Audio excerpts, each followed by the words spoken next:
For the residents of the quiet district of Kameshoshigaya, the year 2000 marked the start of changes they never saw coming. From gentrification to the unstoppable expansion of Tokyo, the families living on this once bustling street saw many harsh realities as the times changed. But on the night of December 30, 2000, at the turn of the year, they would be faced with a murder so gruesome that it would change the landscape of the neighborhood and the country forever. The Seragaya family, composed of 4 members: Father Mikio Miyazawa, 44, Mother Yasuko, 41, daughter Nina, 8, and son Rei, 6, once lived in a busy neighborhood bustling with families. But as the century turned and Tokyo grew, many of the family's neighbors sold their property and moved away from the unending bustle of the city.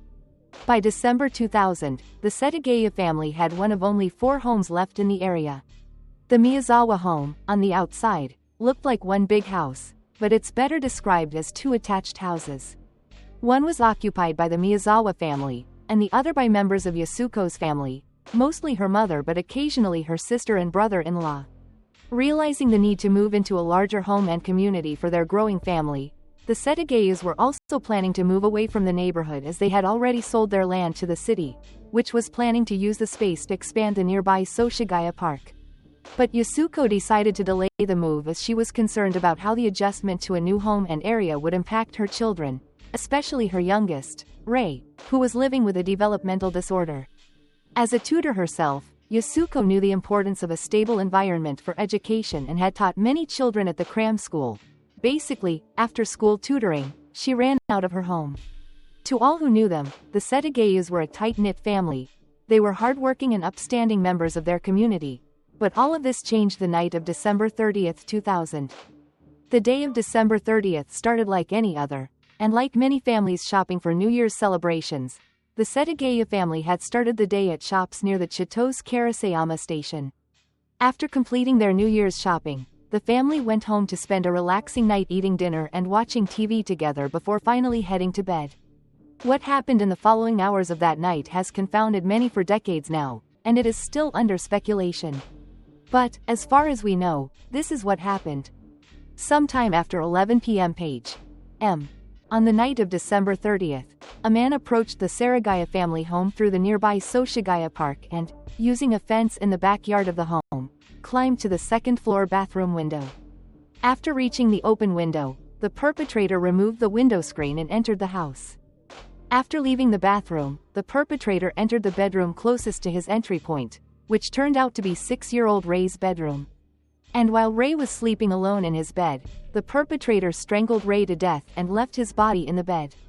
Rei was the only victim to be strangled.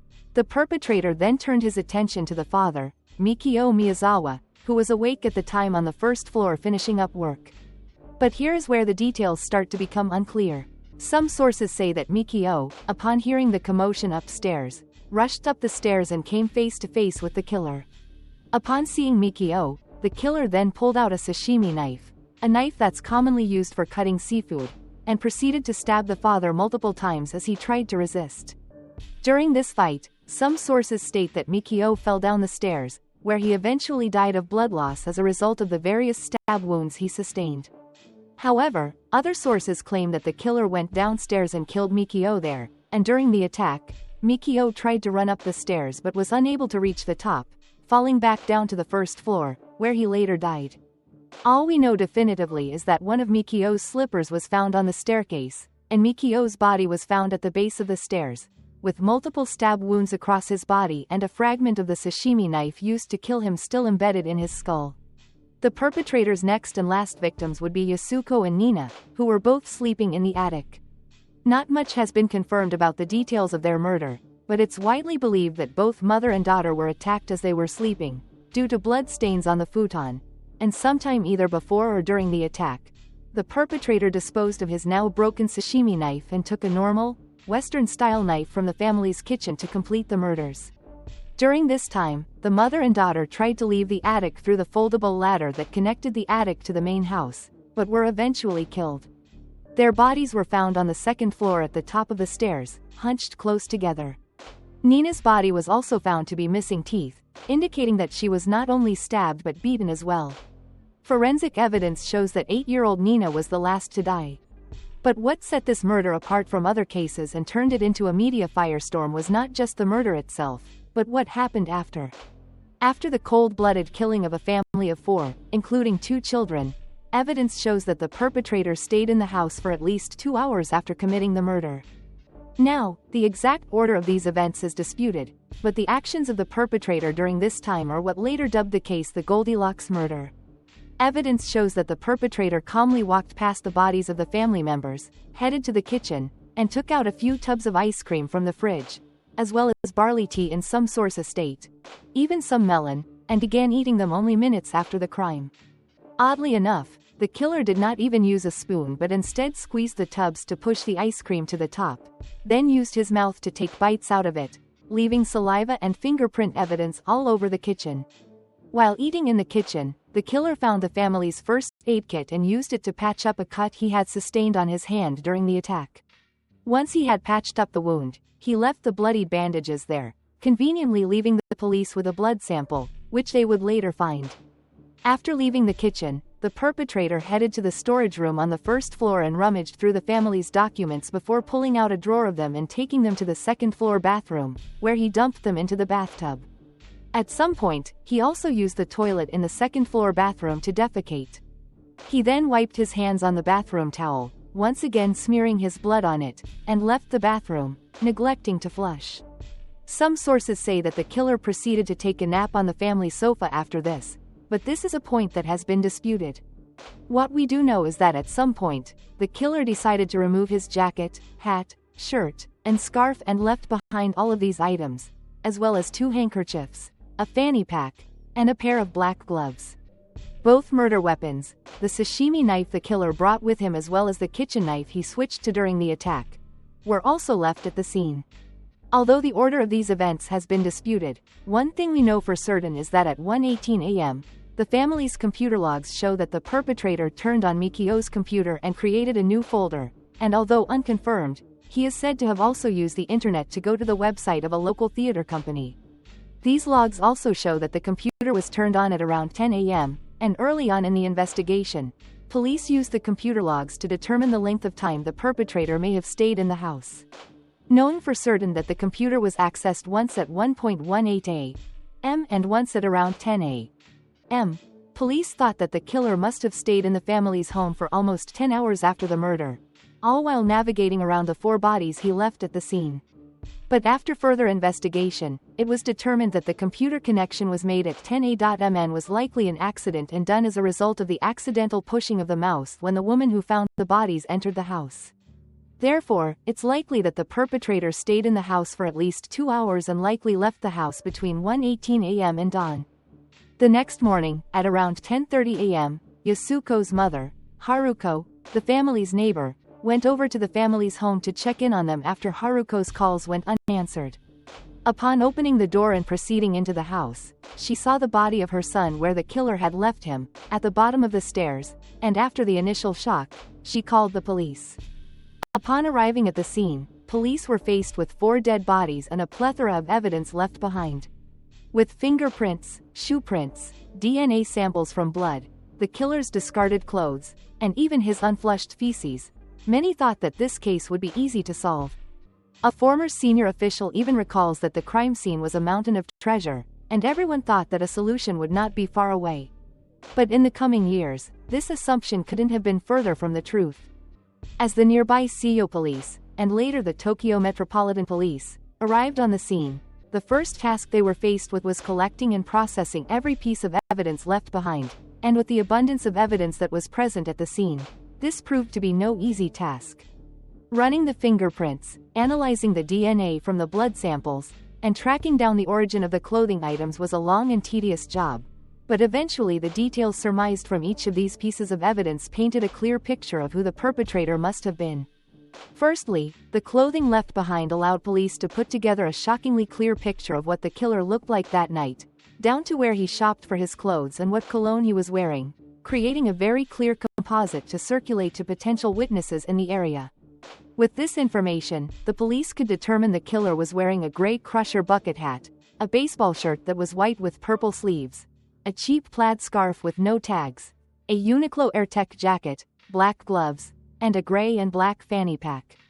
Using the various footprints left at the scene, investigators were also able to see the type of shoe he was wearing, which was determined to be Seragaya sneakers, 27.5 centimeters in size. Putting all this information together, a composite of the killer's clothing could be made. Now, with a very clear picture of what the killer's clothes must have looked like, the police turned their attention to the murder weapon and DNA evidence at the scene. One of the most critical pieces of evidence needed to crack most murder cases is the presence of DNA from the perpetrator, and the killer of the Miyazawa family left swaths of it at the scene. From saliva to hair to blood to feces, the DNA makeup of the killer was all over the house. But while this might have been especially exciting for investigators outside Japan, Japanese laws around handling DNA are very strict.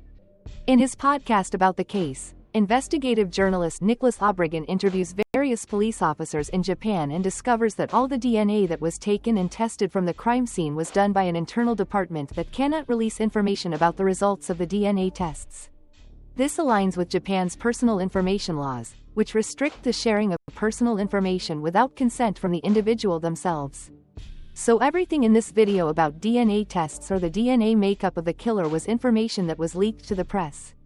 After thorough analysis of all this evidence, investigators initially determined that the killer must have been between the ages of 15 and 35, as he needed to be athletic enough to climb to the second-floor window. He was also likely 5 feet 6 or 7 feet and rather slender, considering the waist belt for the hip bag was 32 inches. The DNA evidence showed that he was a male with type of blood, and his feces proved that his last meal must have consisted of string beans and sesame seeds. Although, after running his fingerprints, police found no matches to anyone in their system, meaning the perpetrator had no previous criminal record. With thousands of pieces of information about what the killer was wearing in his DNA makeup, the police circulated the composite and details to the public. But as the days and weeks went by, no one could identify who the perpetrator was. In an attempt to stir people's memory, the police even released a document with the highlights of the year and the television program scheduled for the night of the murder, in a desperate attempt to grant anything that might stir a witness's memory. One of the biggest problems with the case was that, although so much physical evidence was left behind, most of it was unremarkable. The clothes were all pieces that have had hundreds of units sold and could be bought virtually anywhere. The fingerprint evidence showed no matches in Japan. Each of these clues left the police no closer to determining the movements or the origin of the perpetrator. That is, until 2 items of clothing gave the police some much-needed clues in the case. The items in question were the perpetrator's shoes and hip bag. Each of these items revealed a piece of information that narrowed down the nature of the search. Police found that, upon investigating the origin of the shoes, the 27.5 centimeters size of Seragaya sneakers worn by the perpetrator were never sold in Japan, but they were sold in South Korea. This allowed police to narrow down the pool of suspects by determining that the perpetrator had to have at some point either lived in or visited Korea. Although, as per Korean law, all Koreans over the age of 17 as well as those who visit Korea must provide their fingerprints upon arrival. These fingerprints are held in a national database. Knowing the shoes were from Korea, the Japanese police collaborated with the Korean government and ran the fingerprints they found at the scene with the fingerprint database, and sure enough, no fingerprints were found, leading the police to yet another dead end. The second piece of clothing that was investigated was the hip bag, and unlike the shoes, this piece of evidence blew the scale of the investigation well out of Japan and landed it all the way in the US. Upon analyzing the contents of the hip bag, the police found grip tape used in skateboards, trace amounts of the popular men's cologne Dracar Noir, and small amounts of sand. Once analyzed, this sand was shown to have not come from Japan at all, but all the way from Los Angeles, California. This completely skewed the police's initial ideas of who the perpetrator may be and, in many ways, landed the police back at the drawing board. As time went on and tips flooded in, more and more discoveries were made in the case, each more confusing than the last. Each of these discoveries shed some new light on the case, sometimes clearing and sometimes converging the story even more. For example, early on in the investigation, as police were interviewing people in the area that night, a taxi driver claimed to have picked up 3 men in the area where the attack took place. These men fit the general age and build the perpetrator was thought to have, and the driver even reported that one of the men was injured and left a blood stain on his seat after leaving the car. These men could have been the perpetrators, but the biggest wrench that it cast in the case was that there were 3 of them, when evidence from the house points to the fact that there was likely only one killer involved. It was also discovered through eyewitness statements that the day after the murder, nurses and staff at a medical center in Tobuniko Station, a few hours north of Seragaya, reported talking to a man in his mid-30s who had come to the medical center with a severe injury on his hand. Nurses recalled that this injury was so deep that they could see bone. But regardless of the nurses' questions about the injury, the man refused to tell staff how he got it, making the interaction strange enough for them to report it to the police. And the 2 handkerchiefs found at the scene were another point of confusion, as one was intact and the other had a hole cut through the middle of it. The police originally appealed to the public to ask if anyone knew of any reason a handkerchief would be cut this way. In using the responses, detectives determined that the handkerchief with the hole was used to put the knife handle through, a common practice for fishermen cutting large fish like tuna, as this will allow the user to have a better grip on the knife. Although some others have suggested that the handkerchiefs were used this way so as to hold them without leaving fingerprints, the other handkerchief was used as a mask to cover the killer's face. But why would the killer use a handkerchief to hold the knife when he left his fingerprints all over the house? These discrepancies in the case stumped police for years, slowing down their progress and eventually decreasing the likelihood of catching the perpetrator. And even with all the evidence gathered, only a few theories came together. For a family like the Miyazawas, finding a motive for the murder was a near impossible task. As a family, they were very well liked and had no known disputes with anyone else, and certainly no one would be led to murder their whole family. With an abundance of evidence and no real suspects, the police were forced to navigate every single tip and avenue that could lead them to a motive or theory. And for a case like this, they started with the usual suspects. Usually, in cases like these, the first theories revolve around a burglary gone wrong, but there are too many aspects of this case that do not adhere to this theory. For example, burglars usually target houses at times when they know that there will likely be no one home, so for the killer to attack the Miyazawa home in the evening, when all occupants are sure to be present, it is unlikely for a would-be burglar. Not only that, but after breaking into the home, the first thing the perpetrator did was murder the youngest child, someone who posed very little threat. If the perpetrator's goal was simply to steal money, his first move would have been to go to the place where money is held. But instead of doing this, the perpetrator's first action was to enter 6-year-old Ray's room, who was still asleep and unlikely to cause any harm, and strangle him to death. Only after murdering the whole family did the killer even attempt to get to a place where valuables were held, and even then he left most of it in the house or dumped it into the tub. Some sources state that he left with around 150,000 yen, which would be the equivalent of around $1,500, but almost 2,000 more were left behind at the scene, leading police to believe that theft was not his aim. Due to the brutality of the murders and the apparent disregard the perpetrator had for the evidence left behind, some people believe that this could have been the work of a serial killer or someone with extreme mental issues and homicidal tendencies. The support for this theory comes from not only the complete lack of remorse the killer showed after the murder as he used the family's house like his own while their bodies were still strewn about, but also the fact that the members of the family who seemed to face the worst of the attack were the women. Yasuko's injuries showed that she had fought her attacker until the end and suffered extreme damage as a result. Nina, being the last to die, showed severe stab wounds, but her injuries revealed that even after death, the perpetrator continued to beat her, leaving her with missing teeth and severe hemorrhaging. Some theorists use this extreme brutality to suggest that the killer could have hated women and targeted his attack on them specifically.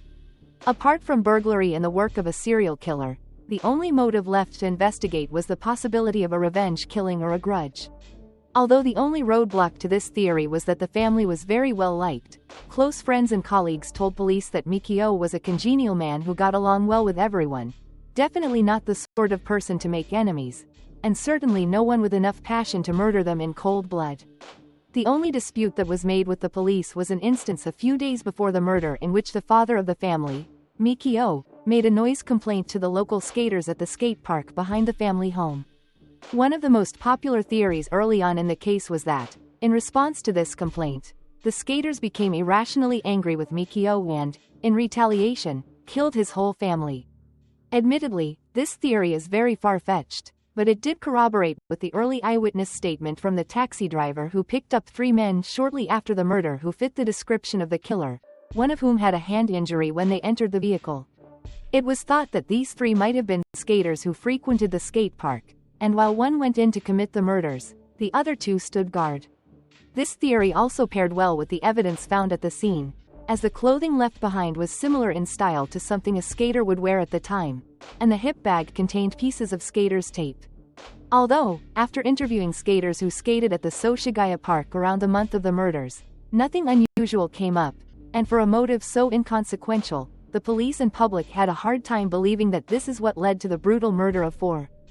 Although the most common and popular theory stems from the strangest of sources, the almost inconsequential amount of sand found in the killer's hip bag. As mentioned above, the hip bag contained trace amounts of sand that, when analyzed, was found to have originated from California, specifically from an area just north of LA. Now, why would the killer's bag contain this sand, and how did it find its way all the way back to Seragaya, Japan? For many, this is answered by a very controversial piece of evidence: the DNA of the killer, pulled from the blood samples at the crime scene. Early on in the investigation, the police analyzed the DNA the killer left behind at the scene and created a composite of his ancestry. The results of this test showed that the killer had mixed ancestry, with a mother who was likely from Southern Europe and a father with East Asian ancestry. Although the DNA markers on the father do not indicate exactly which country they originate from, they do hold markers that are present in 1 in 13 Japanese people, 1 in 10 Chinese people, and 1 in 4 Korean people. These 2 pieces of evidence have fueled detectives and internet sleuths alike, and over the years, they have been positing theory after theory, each more convoluted than the last. So let's dive in, bringing together the 2 sticking points of the case: the origin of the sand and the mixed ethnicity of the killer, brought to light one of the public's most talked about theories: that the killer was most likely military. Now, how do we know? The answer to this question lies in the sand. As discussed earlier, after analyzing the composition of the sand, it was determined that it originated from an area in the Mojave Desert in California, specifically the sand around the Edwards Air Base. Theorists believe that he was here when the killer, while he was serving in the U.S. Army at the airbase, picked up the sand that was found in the hip bag during the murder. After serving in the U.S., he was moved to Japan to likely serve at the Yokota Air Base, an airbase that is coincidentally located only an hour away from the Miyazawa home. However, for this theory to make sense, the killer, who we have now determined to be a member of the U.S. military, needed to know Japanese. And we know this because evidence shows he could read the documents to determine which he would throw into the tub and which he would leave behind, although it's possible that the killer just threw random documents into the bathtub. But nevertheless, this is where mixed-race ancestry comes in. Some believe that the killer might have been the child of a soldier who married a foreigner during deployment, meaning that, although the killer may not have lived in Japan, he learned Japanese from a parent and perhaps visited Japan growing up, allowing him to feel comfortable with the landscapes and neighborhoods. This theory, although convoluted, checks the boxes on various pieces of evidence.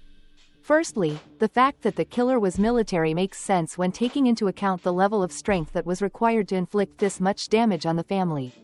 Secondly, the killer being a foreigner made sense, as he may have grown up in another country, meaning the Japanese government would have little record of him. On the other hand, his other part of his ancestry, his part Japanese identity, would mean that he would not only be fluent in the language but may have visited Japan with his Japanese parents, meaning he was comfortable enough with the area, transit, and language to know that he could remain in the house for hours after the murder without worry, knowing he knew how to get away unseen. Since this theory brings together so many pieces of evidence, it has quickly become a favorite throughout the media and online forums alike. Although it's not the only theory that the media picked up, using the military connection and DNA evidence, a new theory was derived years later from a journalist under the pen name Fumiya Ichihashi, who wrote a book on the murders. In this book, the author claims that the killer was a former member of the South Korean military turned hitman, hired by the company that was developing the Miyazawa neighborhood. Ichihashi claims that the DNA analysis holds strong evidence that the killer is South Korean, considering the markers in the DNA were considerably more likely to be found in the DNA of Koreans than Japanese. As a former member of the South Korean military, the killer would have both the strength and skills to complete a task like this, and this theory also provides something most other theories don't have: a motive. Although the Miyazawas had already sold their land, they kept delaying their move, citing concerns about the children's ability to adjust, and eventually became one of the last families left in the neighborhood. Ichihashi believes that this made the developers impatient, and to force them out, they decided to hire a hitman to get rid of the family and speed up the redevelopment. This theory supports a few pieces of evidence, namely the military origin, which would explain the sand in the hip bag, as well as the DNA evidence that showed markers more prevalent in Korean citizens than in Japanese citizens. It also explains the origin of the Schlesinger sneakers, as the size the killer had on was only ever sold in Korea.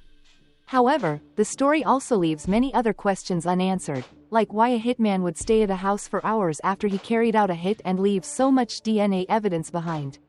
It also doesn't explain the brutality of the murders. Considering the family was beaten and stabbed well after death, the murders seem almost personal and not the work of an indifferent third-party hitman for hire. Also, as we previously mentioned, fingerprints left at the crime scene were checked with the Korean fingerprint database and showed no matches, meaning the killer couldn't have been born in or even visited Korea or had somehow evaded the legal biometric requirements for years. The last and most far-fetched theory is one that was discussed by the previously mentioned investigative journalist Nicholas Obregon on his podcast Faceless. In this theory, he posits that the killer of the Miyazawa family could have been a child or teenager. Although seemingly unbelievable, there are some pieces of evidence that support it, namely a suspicious forum post on 2chan, an anonymous Japanese text board site, which was later changed to the name 5chan. The post, written by a self-proclaimed 13-year-old boy going by Mr. Koremutsu, comes at the end of a long chain discussing his and other users' personal experiences with animal cruelty. The post states, "Now that I see the happy family next door, I want to do something like that Oida family murder case. The closing date is December 31st at 11:59 p.m. I'm thinking about killing it off before the 21st century arrives." The case he is referring to, the Oida family murder case, bears chilling similarities to the Setagaya family murder, in which a family is attacked with a knife in their home at night, leaving 3 dead and 3 in critical condition. In this case, the perpetrator was found to be a 15-year-old boy. This murder came at a time when crimes committed by minors were on the rise, giving way to a deadly trend at the start of the century. The writer of this post refers to this murder fondly, stating that he would like to do something like that Oida murder case for the happy family next door. What's more chilling is that the post was made on December 27, 2000, only 2 days before the Setagaya family murder. Since the original poster was never identified, there's no way of knowing whether the family next door he was referring to was the Miyazawa family, and there is no way of confirming whether he is telling the truth in any of his posts or not.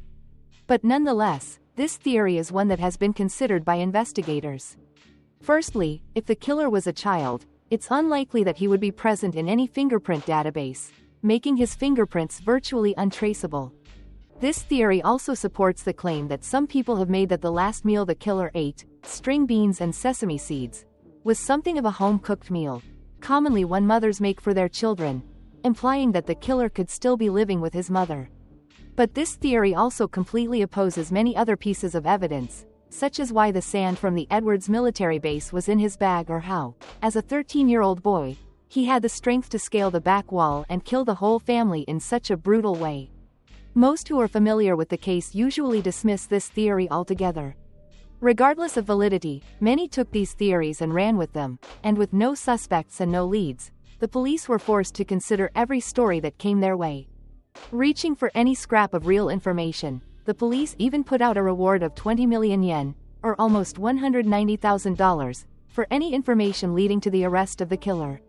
This is the largest reward ever offered by the Japanese police, and it resulted in a massive investigation that has lasted for years.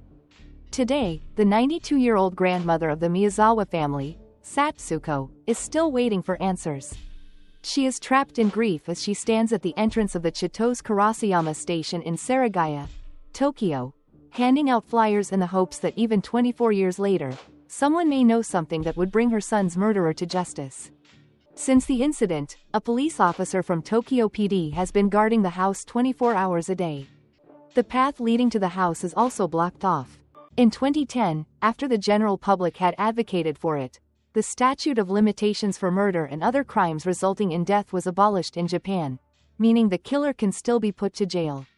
But after 24 years, 16,000 pieces of evidence, 15,000 tips, and over 250,000 investigators, the largest investigation in Japanese history still remains unsolved. Thank you for watching today's video. Remember to click like and subscribe so you don't miss any news or stories from our channel.